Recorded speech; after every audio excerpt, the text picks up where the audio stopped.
Cənub bölgəsində turizmin əksər növlərinin kənd müalicə, sağlamlıq, ekoloji və digər tərəfdən inkişafı üçün geniş imkanlar mövcuddur.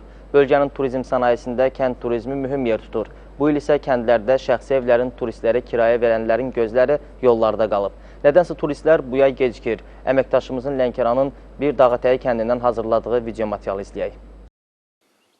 Şəhərdə yaşayan insanlar yay aylarında şəhərin səs-küyündən uzaqda, sakit yaşıl güşədə istirahət etmək üçün təmiz havası olan kənd yerlərini seçirlər. Bu il Lənkərana gələn və hələ ki ev axtarışında olan qonaqlar da daha çox yerli sakinlərlə münasibət qurmağa, yerli məişət və adət-ənənələrlə tanış olmağa maraq göstərirlər. Şəhərdə yaşayırıq da onsuz da orada bina evində qalırıq. Gəlirik burada da bina evində qalmağın mənası yoxdur məncə. Kənd həyatı həm maddi cəhətdən, həm mənəvi cəhətdən daha üstündür havasına görə. Qiymət baxımından ona görə əlverişlidir ki, Lənkəranın təmiz havası, müalicəvi isti suyu olan və təbii qidalarla zəngin kəndlərini üst tutan turistlərə evlər bir gün üçün 3-5 manat arası qiymətə təklif olunur. Uzun illərdir turist qəbul edən Haftoni kənd sakini deyir ki, turistlərin istirahəti üçün evlərində hər cür şərait yaradıblar. Çox adam görsən addelini ev istəyir, məndə o şərait var. Mətbəx də var, kənd sayağı da olsa, şükür Allaha, yəni belə çox adam üçün belə maraqlıdır. Bu yay mövsümündə isə hər yay gələn qonaqların gecikdiyini deyən Şaiq Əmirov bunun səbəbini dərs ilinin uzadılmasında və havaların bir qədər gecisinməsində görür. Ümumiyyətlə isə qonaqları razı salmaq üçün əlindən gələni etdiyini, gəzinti zamanı qonaqlara bələdçilik də etdiyini deyən kənd sakini həyat bacada rahat dolaşmaları üçün onlara tam sərbəstlik də verir. Çox qonaqlar da görsən elə istəyirlər ki, məsələn həyətdə heyvanla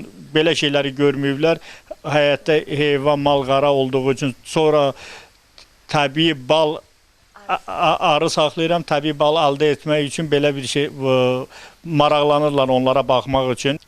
Gördüyünüz bu maraqlı yerlər, dəmrağaç meşələri, dağlar, gündüzlər bu kənd evlərində qalan turistlərin ixtiyarındadır ki, burada istədikləri kimi gəzib maraqlı yerlər görə istirahət edə bilərlər.